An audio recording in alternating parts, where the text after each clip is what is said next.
Hi అందరికీ నమస్కారం. మనం ఇప్పుడు నాగర్ కర్నూలు జిల్లా బిజినేపల్లి గ్రామంలో ఉన్నాము, బిజినేపల్లి మండలంలో ఉన్నాము. మనతో పాటు అనిల్ గారు ఉన్నారు. అనిల్ గారిని అడిగి ఈ డైరీ రంగంలో ఎప్పటి నుంచి అనుభవం ఉంది, దీంట్లో కష్ట నష్టాలు ఏంటి, అసలు ఇది లాభాలలో నడుస్తుందా నష్టాల్లో నడుస్తుందా, ఇప్పుడున్న నేటి యూత్కు ఇది కరెక్టా, చేసుకోవచ్చా లేదా, చాలామంది నష్టపోతున్నారు.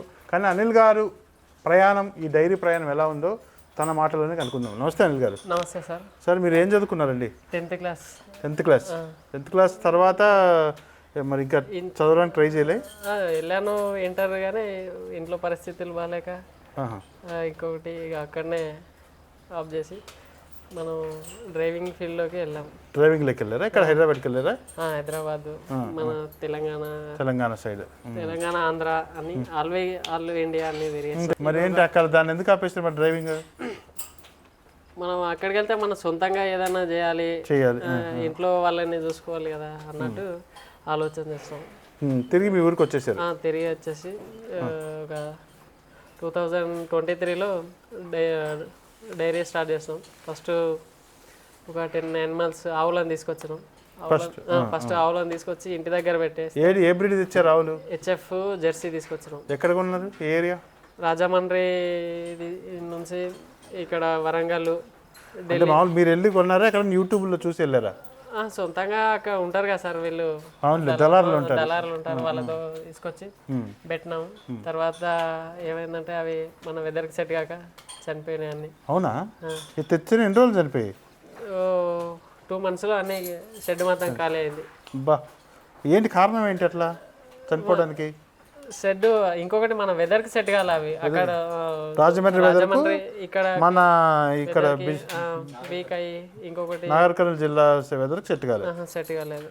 వాళ్ళు ఫోన్ చేసి కనుక్కోలేదా ఇట్లున్నాయి ఏంటి, దీనికి పరిష్కారం ఏంటి? ఇంకొకటి మనకు అవగాహన లేకుండా ఫస్ట్ చూసుకోవడానికి ఎట్లా చూసుకోవాలి, ఎలాంటి మందులు వాడాలి, ఎట్లా చేయాలి, దాని ఫీడింగ్ ఏంది అనేది తెలియదు ఫస్ట్.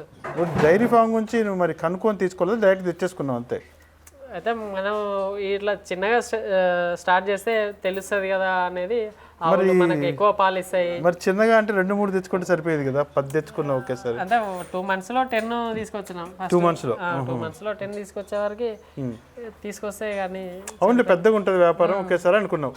కానీ అది కరెక్ట్ ప్రొసీజర్ కాదు, సెట్ కాలేదు. తర్వాత ఇప్పుడు ఏం చెప్తావు? 10 తెచ్చుకునే వాళ్ళకి ఏం చెప్తావు నువ్వు?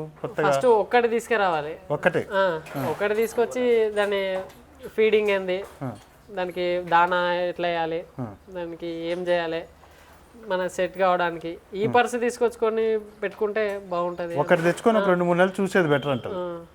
ఇంకొకటి ఈ పర్స్ అయితే మనకు వెదర్కి సెట్ అవుతాయి, మన వాతావరణానికి అన్ని సెట్ అయ్యి బాగుంటుంది. ఓకే. తర్వాత అవి చనిపోయిన తర్వాత ఏం తక్కువకి అమ్మేసావా, ఇంకా చనిపోయిన వదిలేసావా? తక్కువ ఒక 5 ఏమో చనిపోయినాయి మొత్తానికి. 5 ఏమో 1000కు 1500కి అమ్మేస్తాం. కొన్నది ఎంత అక్కడ మీరు? 1,10,000. ఏది? ఒకటి 1,10,000. 1,10,000 తీసుకొచ్చి ట్రాన్స్పోర్ట్ తోటి అంత అయింది. కానీ 1,500కి అమ్మేసావు? 1,500. బాబా, మొత్తం లాసే కదా. లాస్ అయింది. మరి ఎట్లా దీని నుంచి ఎలా కోలుకున్నావు నువ్వు? అవి నా సొంత డబ్బులతో సంపాదించిన డబ్బులతో తీసుకున్నా. ఫస్ట్ ఆవులకి ఎంత ఇన్వెస్ట్మెంట్ చేశారు మీరు? 10 lakhs. 10 lakhs లాసేనా? 10 lakhs లాస్ అయింది. అబ్బా, ట్రాన్స్పోర్ట్ అంతా లాసే? ట్రాన్స్పోర్ట్ మొత్తం మనకు మిగిలింది ఏముంది సార్, మనకు ఒక రోజుకు 60-50 లీటర్స్ అమ్మినాం. అవి ఎంత వచ్చేది అమ్మ అంటే 2000 రోజుకి. ఆవు పాలకి కేంద్రానికే పోసేది. మన సొంత మార్కెటింగ్ ఆవు పాలు ఎక్కడ ఉండవు కదా సార్. అవునవును. ఇవి కూడా తీసుకొచ్చాను సార్ 5 డబ్బులు, సొంత డబ్బులతోటి. ఎక్కడ కొన్నారు ఇవి? ఇవేమో పెబ్బేర్ మార్కెట్లో తీసుకున్నా. ఎవరన్నా తీసుకెళ్లారా మీరు? సొంతంగానే ఏదైనా కానీ నేను సొంతంగానే చేసుకున్నా సార్. ఎట్లా బ్రీడ్ సెలక్షన్ అంతా నీకు ఎలా అవగాహన ఉంది? ఇక మనం ప్రజెంట్గా అయితే యూట్యూబ్లో ఎట్లా సెలెక్ట్ చేసుకోవాలి, ఏదైతే బాగుంటుంది, మనం ఎట్లా చూడాలి, దాన్ని అడ్డర్ చూడాలి, దాని టీత్, పళ్ళు, దాని క్వాలిటీ ఎట్లా అనేది యూట్యూబ్ నాలెడ్జ్ ప్రకారం బ్రీడ్ సెలెక్ట్ నుంచి. ఎంత కొన్నారు అప్పుడు? 23లో 80,000.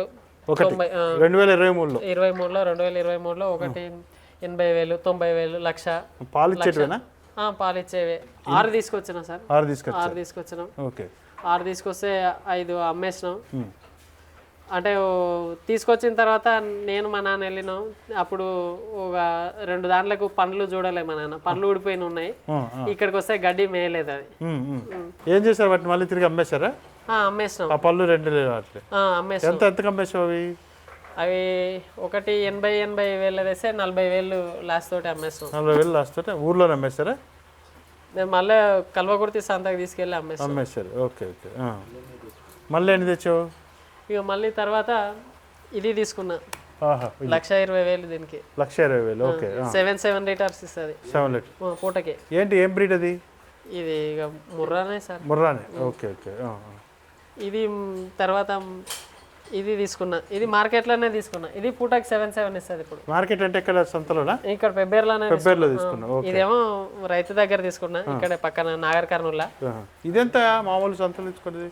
ఇది 120, 1,20,000. ఓకే. ఇప్పుడు పోయినసారే అప్పుడు తీసుకొచ్చిన, ఇప్పుడు 8 అని నేను అనుకుంటాను. 8 లీటర్లు ఇస్తుంది పొద్దున్న సాయంత్రం. Okay okay. అప్పుడు ఇంకా కొంచెం వీక్గా ఉన్నది. ఇప్పుడు బాగా కొద్దిగా. మొత్తం ఎన్ని ఉన్నాయి ఇప్పుడు? 14 ఉన్నాయి. పెద్దవి 14 ఉన్నాయి సార్. అది కాక ఇది నా దగ్గరికి వచ్చి డెవలప్ చేసింది ఇది. ఒక్కొక్క రోజు పెంచుకుంటూ వచ్చావా? ఓకే. ఇంకా ఇప్పుడు ఎన్ని, మొత్తం ఎన్ని ఉన్నాయి? 14 ఉన్నాయి. 14 ఉన్నాయి. 14 పాలు ఇస్తాయా? 14 ఇవి ఇవ్వ సార్. ఇది ఇవ్వ. ఇది 1 టైం ఇస్తుంది, అది 1 టైం ఇస్తుంది. ఓకే. అది కొంచెం వీక్ అయింది. అది పట్లేం వచ్చినట్టున్నాయి దానికి కొంచెం. అది 2 రోజులకు ఒకసారి ఇస్తుంది. ఈ 5 ఏమో 2 టైమ్స్ ఇస్తాయి. ఇవి 4 ఇస్తున్నాయి ఇప్పుడు ప్రెజెంట్ గా. ఇప్పుడు కేంద్రానికి ఎన్ని పాలు పోస్తున్నారు రోజు? 45 వస్తుంది సార్. 45 లీటర్స్. ఎంత ఇన్కమ్ ఉంది? నేను 60 రూపీస్ లాగా ఇచ్చేస్తున్నాం మార్నింగ్ ఈవినింగ్. ఫ్యాట్ తోటి సంబంధం లేదు మనకి. ఫ్యాట్ తో సంబంధం లేదు. 60 లాగా ఇస్తున్నాం. రోజుకు 2,400 వస్తాయి సార్. అదే 2 పూట్ల కలిపి 45. 60 రూపాయలు చొప్పున చేస్తున్నారు. మరి దీనికి దానా ఏమేమి పెడుతున్నారు? గడ్డి ఏం పెడుతున్నారు? ఇది గడ్డి సూపర్ నేపియర్ సార్, మన పొలంలో ఉన్నదే. ఇక దానా అంటే సొంతంగా ప్రిపేర్ చేస్తున్న దానాలు మనం కొనట్లేదు. అంటే సొంతంగా అంటే ఎట్లా, ఏమేమి వేస్తున్నారు? ఇది జొన్నలు, రాగులు, సద్దలు, ఈ మొక్కలు అన్ని మిక్సింగ్ చేసి అక్కడ కొన్నేమో పల్వరైజ్ చేస్తాం, ఇక నానబెట్టేసి చేస్తాం. ఇంకా కొద్దిగా అక్కడ వాటర్లో కలిపి, ఉప్పు కలిపి, అందులో వాటర్ తాగేటప్పుడు కాల్షియం మినరల్ మిక్చర్ ఈవినింగ్ దానాల్లో వేస్తాం కొన్ని. లేదంటే దానాల్లో తిన్న దానికి ట్రైస్లో పెట్టేసి డైరెక్ట్ పోసేస్తారు. అంటే 14 పెట్టారు. అంటే మీ లక్ష్యం ఏంటి? ఎన్ని పెట్టాలని? దీంట్లో 40 ఎనిమల్స్ పెట్టాలి సార్. 40 ఎనిమల్స్. నాకు రోజుకి 200 లీటర్స్ పాలు. 200 లీటర్స్ పాలు తీయాలి. మనుషులు పెట్టుకునైనా పని ఎక్కువ చేసి, మన మనుషులు పెట్టుకునే దానికంటే మన సొంతంగా మనం చేసుకోవడం ఉత్తమం డైరీలో. ఉత్తమం. Okay okay. ఇప్పుడు దీంట్లో ఎంతమంది పని చేస్తున్నారు? నేను, మా ఆవిడ. మీరు, మీ ఆవిడ. ఓకే. నైట్ టైం మా డాడీ వస్తాడు. మీ డాడీ వస్తారు. ఇద్దరు కలిసి చేసుకున్నా సరిపోతుంది. కలిసి ఇక ఎప్పుడు వీలు కాకపోతే తమ్ముడు వస్తాడు. Okay okay. మామూలుగా కొత్తగా వచ్చే వాళ్ళకి మీరు ఏం చెప్తారు సలహా? అంటే డైరీ ఫామ్ అని లాస్లో ఉన్నాయి, చాలా మంది ఇట్లా పెట్టేసుకొని అమ్మేసుకొని చాలా లాస్ అవుతున్నారు. అట్లా లాస్ కాకుండా ఉండాలంటే సార్, దానాల ఖర్చు రేట్లు ఎక్కువైనాయి.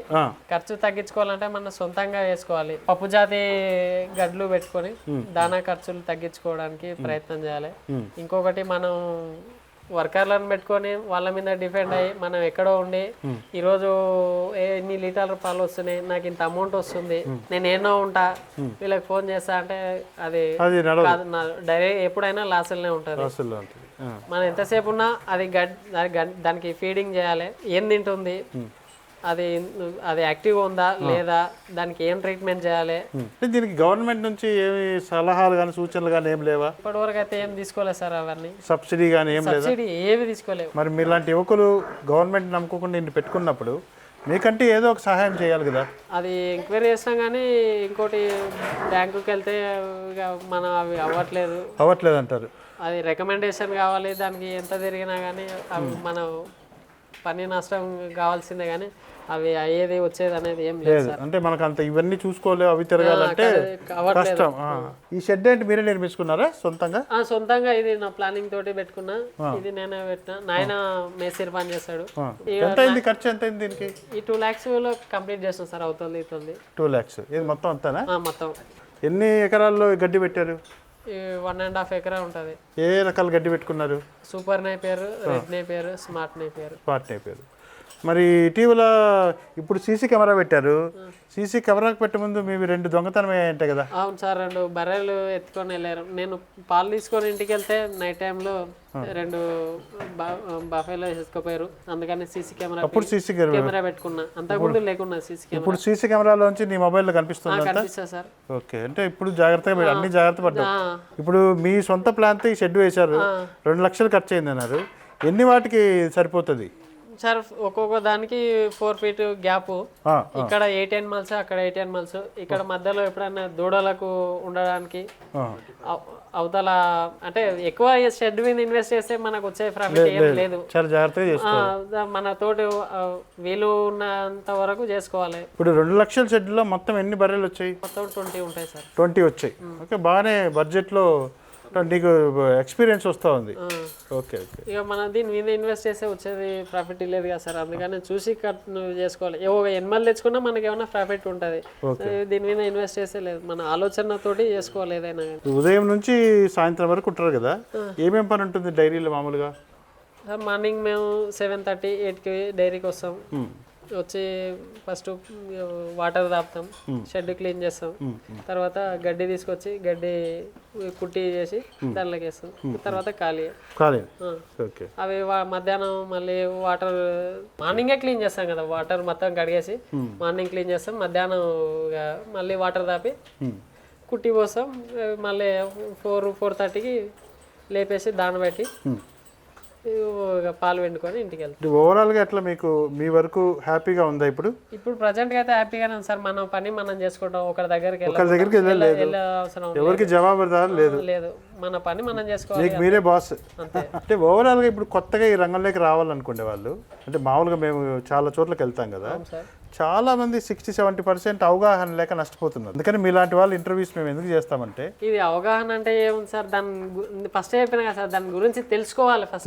నేను దాని ఫీడ్ ఎట్లా ఫీడింగ్ ఫుడ్ తింటుందా లేదా, అక్కడ ఒక దగ్గర మనమైనా ఒక దగ్గర నుంచి ఇంకో ప్లేస్కి వెళ్తే కొత్తగా ఉంటుంది, అక్కడ కొత్తగా కనిపిస్తుంది. ఎట్లా ఉండాలి, ఏం చేయాలని అలవాటు కావాలి. ఫస్ట్ లో స్టార్టింగ్ కొనుక్కునే దగ్గర నుంచి జాగ్రత్త పడాలి కదా, కొనుక్కునే నుంచి జాగ్రత్తగా ఉండాలి. దానికి ముందే ఎక్స్పీరియన్స్ తెచ్చుకుంటే బెటర్ అంటారా? వేరే వాళ్ళ దగ్గరికి వెళ్ళి వేరే ట్రైనింగ్స్ ఉంటాయి కదా సార్, ట్రైనింగ్ సెంటర్లు అట్లాంటివి ఉన్నాయి కదా, అక్కడికి వెళ్ళి క్లాసెస్ విని అట్లా చేసుకుంటే బాగుంటది. మీరు పర్సనల్గా చెప్పండి, చదువుకున్నారు కదా, గవర్నమెంట్ నుంచి ఎలాంటి హెల్ప్ వస్తే బాగుంటుంది అనుకుంటున్నారు? గవర్నమెంట్ నుంచి సబ్సిడీ, పిఎంఈజీపీ అట్లాంటి సబ్సిడీ ఏమన్నా వస్తే రైతులకు బాగుంటుంది. ఆలోచన ఇట్లా పెట్టారని తెలుసుకొని మీ దగ్గరకు వచ్చి వాళ్ళే మీకు ఎంత చేస్తే బెటర్. మిమ్మల్ని బ్యాంకు చుట్టూ తిప్పి అది లేదని చెప్పకుండా చూడండి. గవర్నమెంట్ పెద్దలు కూడా ఇలాంటి యువకులు గవర్నమెంట్ పైన ఆధారపడకుండా, జాబుల కోసం మీ పైన ఆధారపడకుండా సొంతంగా పెట్టుకొని ఇంకా 4గురికి ఉపాధి కూడా ఇస్తున్నారు. అలాంటి ఇలాంటి వాళ్ళని గుర్తించి మీరు సబ్సిడీ లోన్స్ ఇస్తే ఎంతో ఈ యువకులకి హెల్ప్ చేసినట్లుంటుంది. గవర్నమెంట్ కూడా 4గురికి ఉపాధి ఇచ్చినట్లుంటుంది. కాబట్టి డైరీ రంగం అభివృద్ధి చెందుతుంది, ప్లస్ పాల ఉత్పత్తి కూడా పెరుగుతుంది, పాల సంఘాలు కూడా బాగుంటాయి. ప్లస్ ఇలాంటి నిరుద్యోగులు ఇంకొక 4గురికి ఉపాధి కూడా కల్పించగలరు, వాళ్ళ కాళ్ళపైన వాళ్ళు నిలబడగలరు. ఇది అనిల్ గారితో మన ఇంటర్వ్యూ. థ్యాంక్ యూ అనిల్ గారు. Thank you sir. నమస్తే.